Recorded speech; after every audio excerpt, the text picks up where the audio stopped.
Purple Daily is daily Vikings entertainment. We just want the Vikings to win a Super Bowl before we die. I will ride with this group. Seriously, man. Please. And away we go. Yes. Welcome to Purple Daily NFL Takes, where we've created this island for ourselves to, and there's going to be Viking stuff on these NFL Takes episodes too. We've sprinkled it in. I know Judd has a Vikings thing that he's going to start with, but we wanted a little real estate to talk other things around the National Football League. So thank you guys. We weren't 100% sure. Like, we launched this thing 2 months ago as a weekly sort of spin-off show to Purple Daily, and you guys have responded by consuming it and consuming it a lot. So thank you guys for supporting our NFL takes as well as our Vikings takes. We have a draft party coming up, the 2025 Purple Daily Draft Party presented by Standard Heating and Air Conditioning. Tickets are on sale for Thursday night, April 24th at 7 p.m. at the Fillmore in Minneapolis. ScoreNorth.com/draft. We got general admission availability and then VIP tickets, which include a meet and greet with the show beforehand, premium balcony seating, drink vouchers, food vouchers. Also, there will be chairs on the main floor level, which is something I think we learned from last year that, it's like a 3-4 hour extravaganza. So we do have a lot more chairs on the general admission level than last year. And you can sit down if you want. If Judd is just blowing you away with his takes that night, you can my sit insight. down, take a breather. ScoreNorth.com/draft. And again, we appreciate the sponsors that we have that help make this a daily show, help put this draft party on: Standard Heating and Air, Roku, 2 Men in a Junk Truck, etc. So, Judd, why don't you lead us off here? All right, I will. NFL take. So this dates to, at some point in the last 2 weeks or so, the name Ryan Tannehill as the Vikings backup has surfaced. And I believe it was strengthened on Friday with a report that the Vikings are very interested, now that the Rodgers whole saga is done, that the Vikings are very interested in Tannehill, who didn't play last year. And so here's my statement, because as soon as Tannehill's name comes up, so does this. My statement is, let's quit with the concern about Ryan Tannehill as a teammate because of his 2022 quote when he was the starting quarterback for the Titans. The Titans in that draft take Malik Willis, and Tannehill says in training camp, I don't think it's my job to mentor him. That literally, I saw that pop up now. It's like, well, how's that going to work with McCarthy? I mean, McCarthy's young. What's going to happen? Yeah. This is the most tired, overblown, stupid thing of all time. And this dates back to all time when it comes to quarterbacks and expectations.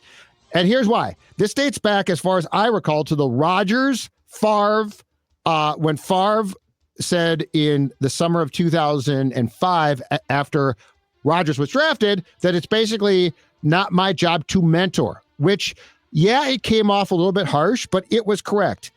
In Tannehill's case, it was also correct. Ryan Tannehill had 3 successful and 2 very, very good seasons as the Titans starting QB. He was asked about the guy who was going to be breathing down his neck and who, by the way, did eventually replace him. And what he said was the truth, which is, I'm not going to give up my job. I'm not now an assistant coach. I am expected to compete. Furthermore, Ryan Tannehill didn't play last year. If he comes here now at the tender age of, I think he's 37, he is going to come in as a backup, and he knows that. But for the love of God, when an athlete responds with a very honest assessment of, yeah, I'm not going to give up my job. It is not my job to now tell, in the case of Favre, Rodgers, or in the case of Tannehill, Willis, hey, here's everything that I know. How can I help you beat me out? I am so tired of this media expectation, because we want athletes to tell the truth. And in this case, that's just the truth. And then we somehow think, oh my God, he's not a good teammate. Doesn't make him not a good teammate. It makes him competitive and a guy who at the time wanted to keep his job. Well, okay. Yeah, I mean, I generally agree with you. I think you're lumping in, we want athletes to tell the truth, which is true, with them being a bad teammate or not. These are like like him being honest is awesome. And it was, I'm sure if you worked as a writer or if you hosted Titans Daily 2 years ago on YouTube and Apple and Spotify, it's like, holy crap, this is some drama potentially behind the scenes. Mm-hmm. But I also think if you're Ryan Tannehill 3 years ago, and you are publicly saying it is not my job to mentor, or translated, to make Malik Willis a better player, you inherently are not being the best teammate you could be to Malik Willis. Like, I think that's a fact. I also think that scenario in Tennessee, just like the Favre-Rodgers scenario from 20 years ago, has nothing to do with the current Viking situation right now, where if Tannehill came in 3 years later, he was on a big contract in Tennessee. Malik Willis was a third-round draft pick that fell and tumbled from maybe first-round status, and he was worried about losing his place in the Titans depth chart and in the NFL. Like, he was a Pro Bowler the year before that, or 2 years before that. He's been great. He's been out for a year. He will, if he signs with the Vikings, which, by the way, like, I'm fine with. I think they're at the stage where if they're going to go with J.J. McCarthy, you need someone. I think you're going less for someone that could step in for 15 weeks if needed, and more someone that can help make J.J. McCarthy the best player that he can be. I would assume that the Vikings are having those discussions with Flacco, Tannehill, whoever they would bring in, that, hey, part of your job is to help make J.J. McCarthy awesome. Are you in a place where you can make that happen? And Tannehill 3 years ago wasn't. I think if he were to sign here, he would be up for that. It's a totally different scenario and a different job description. Absolutely. But I also I think that we think about this wrong, though, because the most important thing is I want competition. Like, do I want Tannehill to come here and be an a-hole to McCarthy? Absolutely not. Do I want him to push him in practice? Absolutely. I think we've just lost sight of the fact that the most important thing, and this is the infrastructure that the Vikings have now, so it's a good thing. But the most important thing to McCarthy's development is really O'Connell, McCown. Like, if you look at the coaching staff, they're the most important. If Tannehill is the backup, I want him to compete as much as possible. He's not going to win the job. But like, we look at these quotes and say, oh, look at what he said back in the day in Tennessee. And it's like, it was never his job, unless we know in retrospect now for a fact that he was a jerk. It was never his job to develop the quarterback. It's the coach's job. His job is to compete as much as he possibly can. And if he sees something and helps him out, that's great. But the fact that this came up, and yes, Phil, you're right, it's a completely different circumstance. But the fact that this came up as like a viable concern to me is just silliness. How much of, like, I guess because this happened Friday, right? The news that Tannehill had Vikings and Tannehill had mutual interest. I mean, did you get like a bunch of tweets from people, Judge, saying like, remember what he said about Malik Willis 3 years ago? The clip resurfaced. Did it? Okay. And and stories did too. I remember when this stories happened. Did. And I think even we should, honestly, I don't know how this would be probably next to impossible from an executive producer level. We probably had opinions on this when this happened 2 or 3 years ago on a show, either in statements or in Purple Daily, like especially in the summertime, like when that took place, we probably have statements on it. But in general, I don't look at that as what he said about Malik Willis and his situation at the time with Tennessee is completely different than what the situation would be if he were to sign with the Vikes. Right, which is weird because it was brought up like this could be a problem, and it's like, no, the problem is the fact that he didn't play football in 2024 and his age. Those are viable things to talk about, but I also think that we've fallen into this sort of, well, they should all get along and all help each other. This is football, ladies and gentlemen. There's competition. Football. Yeah, but I do think it's a fair question to ask Ryan Tannehill if you bring him in, just like Joe Flacco, it feels like, has accepted his role. Tannehill has not. Tannehill sat out last year, not because the entire league said, oh, you're too washed up to be a QB2. He sat out last year, from what we can tell, based on the reporting, because he didn't get a QB1 sniff, and he believed himself to still be a viable QB1 at age 35, 36 at the time. So I think it's a fair question to ask him, hey, are you cool with being a QB2? We want you to like perform at your peak Right. push everyone as much as you can, but you are QB2 unless something happens to our QB1.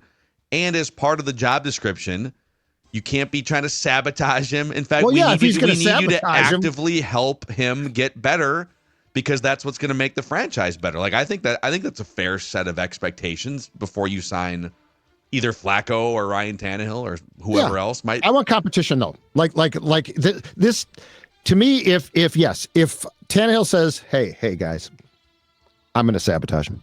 I'm going to set his locker on fire. I'm going to sabotage him at every chance," then yes, that's a problem. No, thank you.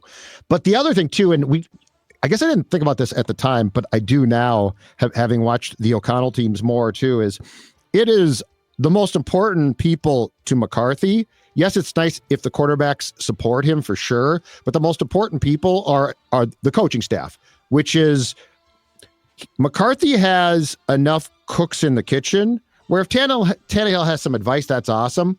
But I also don't need him to be in McCarthy's ear. He's going to get that from the quarterback's coach. He might get that from the OC, certainly will from Kevin. So I just think it's funny though that there's like this line that we draw of, well, he said he wasn't going to really help him too much. So I'm very concerned. It's a case by case. And look, do I think that Favre tried to sabotage Rodgers back in the day? I think there might have been a chance, and that's not good. But if you say my job is to compete, you are 100% correct. Can I actually jump in? Because I think my next statement is a good little segue between these two and still kind of is an olive branch from mentoring and learning from other people. So my statement is I think Mac Jones is going to be the next Sam Darnold. What I mean by that is I think with him going to San Francisco and basically rehabilitating his entire career, that's the best thing he possibly could have done.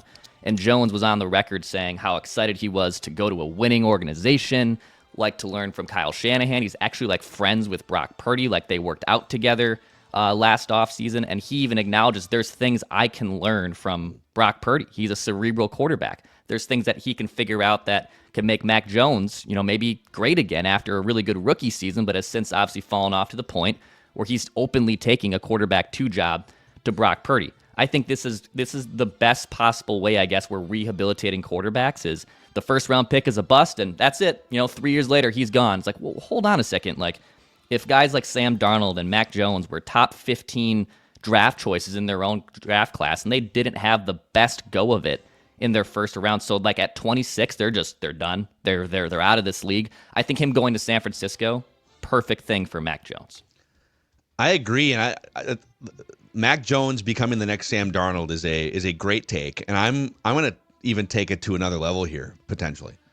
If I'm the 49ers, oh boy, I would rather take a 2-year. I think he signed a 1-year deal. I'd rather take a 2-year gander at Mac Jones for next to no money than pay Brock Purdy the $60 million a year that reportedly his agency is after. They're looking at the Dak Prescott contract.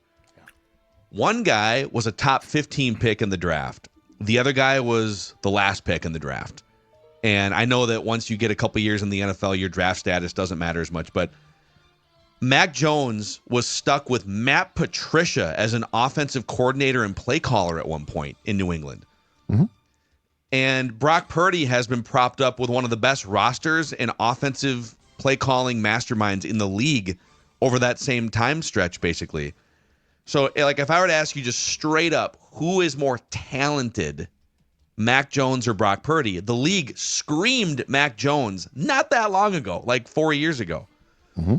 And if we're talking about a salary cap league, I think your franchise has a bet. If it's the 49ers and Kyle Shanahan, and they're also looking to retool their roster over the next couple of years, you will have a much harder time retooling that roster with Brock Purdy making $55 or $60 million than a Mac Jones or whoever would be entering their version of quarterback rehab school. Not to mention, you could probably get a first-round pick or at least multiple good draft picks if you attempted to trade Brock Purdy.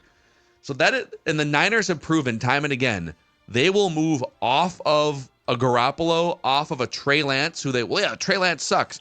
They traded 3 first-round picks, right, to move up to, or whatever it was, to get Trey Lance. And after a year and a half, they said, all right, cool, yep. One thing we don't get focused on is the sunk cost thing. Like, it is a sunk cost. Let's make the right decision. Very interested to see what they do. San Francisco has the same situation that the Vikings pretty much have had going on. Like, do we want to pay Kirk all that money? Let's just lean into we'd rather pick up a project and we'd rather pick up a renovation quarterback project than can pay a bunch of money for a quarterback that's not going to carry our franchise.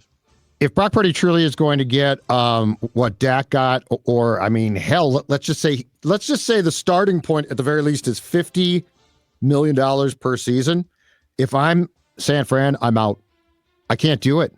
He might be that good. I don't know, but I don't know, and that's the problem. And to your point, they have developed QBs before. To go back to my point, they have a coaching staff that can do it. They know that. Like if you take the knowns in San Fran, okay, Brock Purdy, he's been pretty good, but he's not a known yet. What is known is that Shanahan and his staff have had success. And by the way, they do get some Darnold credit here too. Like Darnold's year off there, obviously, and Sam talked about this, played a major role. So yeah, they didn't see the Darnold project through to the fruition, but they did play a key role there. So I think I'm out. I don't think I can pay him that much. I think I would probably, in a perfect world, I think I would probably start at about 45, and that's a lot. But if you're going to go 50 plus up to 60, and I would also say this, among Dallas's problems, like the Dak contract to me signifies the start of their real problems, which is they paid a guy 60 and he's just not worth it. And they sort of knew that, but they panicked. So yeah, I think I'm out. I think I'm definitely out on Brock. There was also, if you guys remember, back right before the 2021 draft, that's the Mac Jones draft, and that's the draft where the Niners moved up to get Trey Lance number 3. Trevor Lawrence was going number 1, and Zach Wilson was pretty well decided, I think, number 2. Mm-hmm. And the question was, who did the Niners move up to get in that 3 spot? And because I think that trade happened like weeks before the draft, if I'm not mistaken. And there was a lot of talk about they aren't 100% sure necessarily who they moved up to get. Then there was a lot of, it's for Mac Jones, that Kyle Shanahan loves the idea of Mac Jones in that system. And they wind up going with Trey Lance. And I wonder if that ties back into now 3 years later that, boy, this is the guy that we were kind of split on 50-50, and we wound up going with the more athletic guy in Trey Lance, and it blew up in our face. And now how rare is it that you get a redo on this? I just think there's probably a lot of people in that building that going back 3 years love Mac Jones. And if it's between the guy that we loved and almost drafted 3rd overall with all the capital we gave up, or the guy that wants us to pay him Dak Prescott money, I don't know. And watch the trend too. So I wouldn't say that the Vikings started the trend because Sam spent the year in San Fran previously, but look at the trend now too. Okay. Wilson gets drafted by the Jets. Dumpster fire, right? Dumpster fire. Then he goes to the Broncos. Sean Payton, very smart mind. Now he goes to Mike McDaniel with the Dolphins. In the case of Mac Jones, Patriots, actually got off to a decent start there. Dumpster fire. Then he goes to Jacksonville. Unfortunately, the same thing. Now, San Francisco. So like, I do think that these QBs are wisely, and teams too, they're looking at guys that failed and saying, hold on a second here. Did they fail because they suck? Which means the league was just flat out freaking wrong about a ton of guys. Or are we seeing a trend to let's get him in our building, let's not pressure him, work with him, and now find out. And it feels like that's the trend. And if that's the trend, it's actually, I think, incredibly smart. Yep. Okay, let's talk NFL rule changes. So a handful of new rule proposals from last week that we have not talked about yet on Purple Daily NFL Takes. And my take on this is it is hilarious how reactive some teams can be, because it's teams that have to submit proposals for rule changes. And there's always an agenda.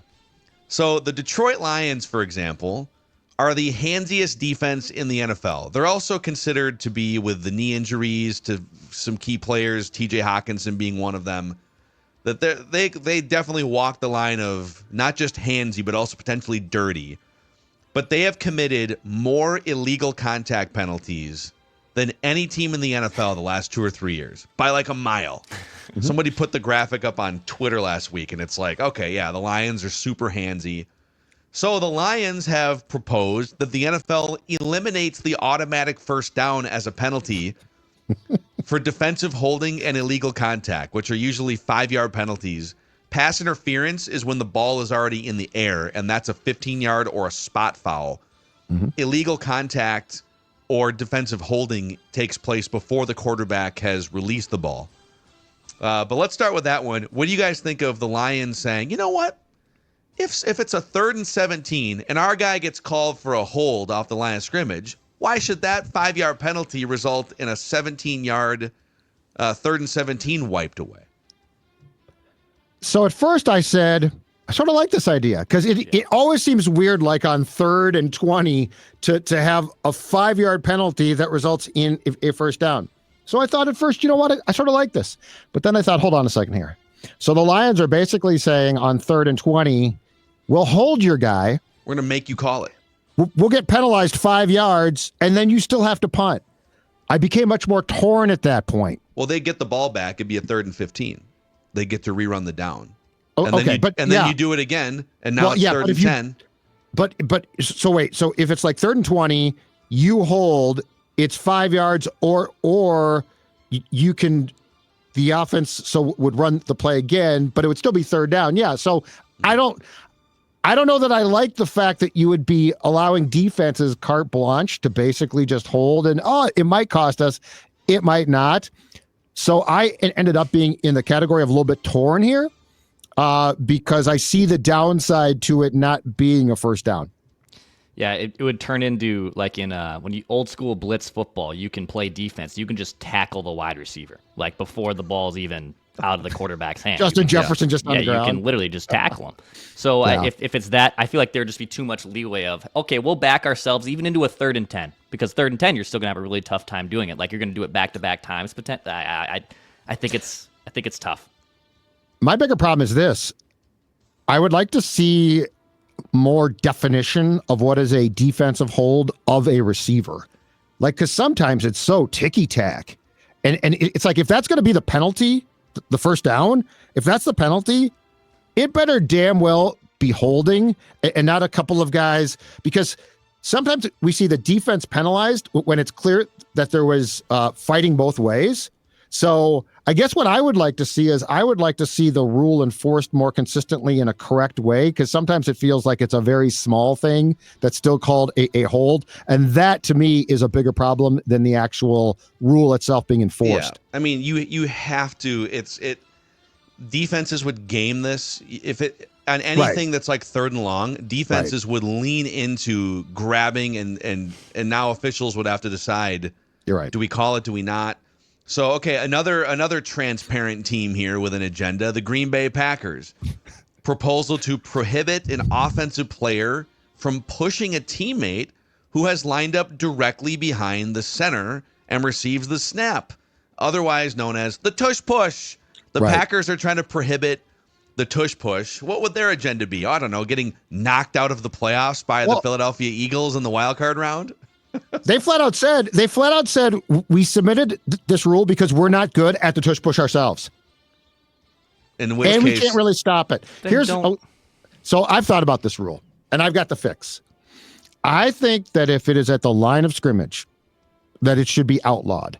But if you are running, if I am on a 45-yard run and a guy tries to tackle me and a teammate comes up and pushes me, okay, that's not a tush push. I would like to see it banned from these 4th down plays more so, but I don't. But like if I recall, the Bush push in the USC game, that was at the goal line, but was that a set play of a push? I seem to recall it was more of just a push. I thought it was a handoff. It was a handoff, and then someone came in kind of in second wave, right, and shoved him into the end zone. I'm actually okay with that, but it's when you like line up to push. I could see.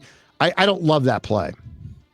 Well, the Eagles are fantastic at it, and the Bills are fantastic at it.